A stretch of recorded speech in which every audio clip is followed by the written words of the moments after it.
Hey, everybody. Welcome back if you're returning. Welcome if you're new here. And today I wanted to talk about is Big Pharma stealing our growth opportunities? And if you watched yesterday's video, then you know that's what triggered that question for me. And it's not a new question. Um, it's something that my personal experience has been that anytime that I had a situation that could be resolved without medication, my family doctor, my specialist, they weren't going to recommend it. It's not their area. It's not what they do. No fault to them. However, when you think about just about anything, there's a pill for that, or there's a shot for that, or there's a whatever surgery for that. Well, what if there's something a little more geared towards solving the problem instead of just covering it up? We feel depressed for a reason. We feel anxious for a reason. We have dis-ease in our bodies for a reason. And a lot of times the answer is not just to take a pill to not feel it. Why are you anxious? What is it in your life that's creating anxiety?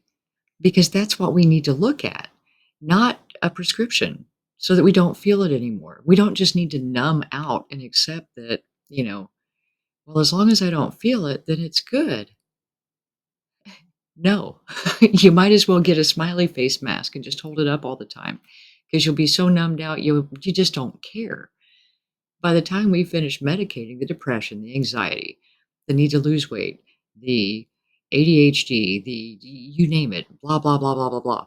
There's a reason there's inflammation in your body. Why? What's causing it?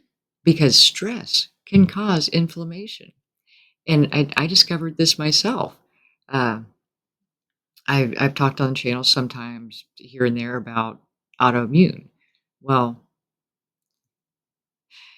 what I discovered was that my autoimmune condition was triggered by stress. And this was by doing my own research when I was trying to get off all the meds because I had basically gotten zombied out on medication, but I didn't feel better. So when I got off the meds and started addressing what parts of my life were causing me stress, I lost 260 pounds. My ex. I love to say that because people look at me and they're like, "What?" Yeah, it was another person. I excused that person from my life and found that, hey, I have so much less stress now that, wow, go figure. Uh, the inflammation significantly reduced really quickly. And it's, like I said, addressing the actual problem, not just covering it up. Uh, in other situations, that might have been a better option to go to like marital therapy or whatever. But in this situation, the best option was the weight loss. It was quick, it was rewarding, sustainable.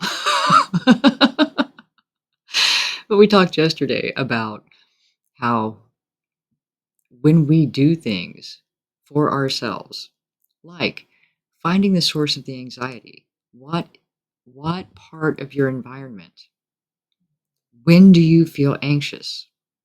Is it your thoughts? Are they just out of control, irrational thoughts that are driving you insane? Because you don't have to believe everything you think. Most of your thoughts are not even yours.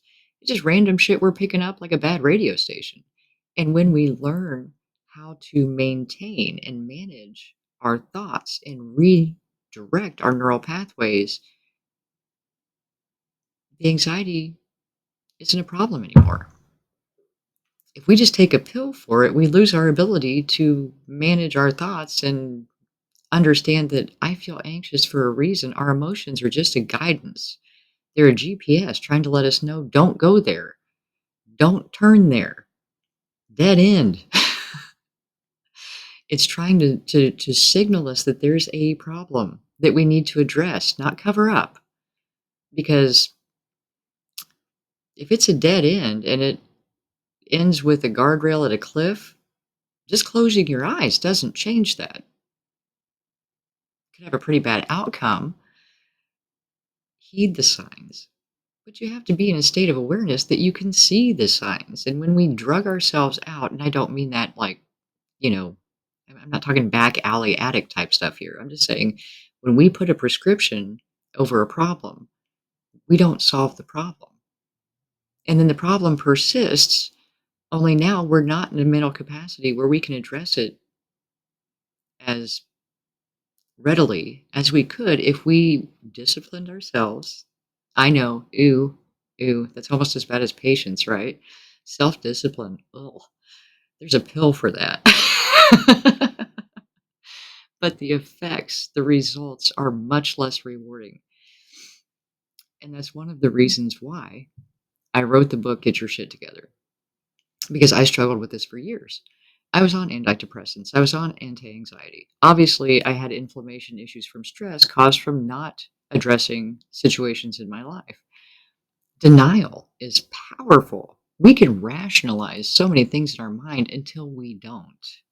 When we start to take a step back and look at things with a different perspective, I like to use a financial perspective on relationships um, because money is black and white. Emotions are kind of gray. If you can take the gray out, and I have invested X amount, I have received X amount. That is a negative 315% interest return on my investment. Okay, that's bad. Warren Buffett would slap you. We have to really stay cognizant of what we're doing in our day to day and the choices that we're making and how they build on each other. Where if you just will face the the problem, it's very much like fear or anything else. Until you face it, you name it, you tell it, look, that's some bullshit, and I'm not dealing with this anymore. Fear is fake, okay? Doubt is fake. That's just fear wearing a mask. All of those things that hold us back, that stop us from taking action, that make us feel paralyzed and stuck, this is bullshit our brain is feeding us. That's why we need to understand how our minds work, how to monitor and redirect our thoughts, how to make our brains work for us instead of against us. And if you numb it out, you lose your GPS. You don't even realize that you're depressed anymore. Not because you're happy, just because that part of your brain's been shut off. So now you're just accepting,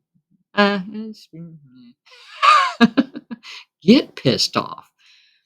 When you get depressed, it's because your body, your mind, your soul are trying to communicate to you there's a problem. We need you to take action to fix the problem. And if you go, shut up, that's better, there's still a problem. Just because you got the voices to shut up that are telling you there's a problem, the problem still persists. So that's why I feel our reliance on big pharma is stealing our growth opportunities.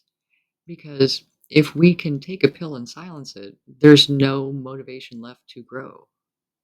Working through these things, developing new thought processes, learning new skills to manage our emotions, to identify where are we overgiving, where are we investing our energy poorly. When we have the mental capacity to evaluate and make changes, we make lasting changes, we grow, and we have invested in and committed to ourselves in a way that brings through this resilience. You realize I can overcome fucking anything. I just have to commit to myself, be intentional in taking action for my best good, and the results. You just, that feeling when you've won the race, when you finally cross the stage with your diploma, that's what I'm talking about. And that's where our growth opportunities are in facing the challenges that life brings us. That's why we're here. So, just this is something that I feel very strongly about because looking back in my own life, I feel like, I gave my permission. I handed my growth opportunities over and I stagnated for several years before I got really pissed off and said no more. So I just wanted to share this today. Again, it's close to my heart. It's something that I feel like collectively we all need to have an awareness of is that, look, the easy way generally is not going to be the one you want to take. It's not going to get the results you want to get. Make the commitment because you're worth it. You living your best life is worth every ounce of effort and energy you can muster. Don't give it away. Don't take the band aid. Okay? You deserve better. So, I hope this helps, and I hope you have a fabulous day. Rip that band aid off and just find out what's going on under there. I will talk to you soon.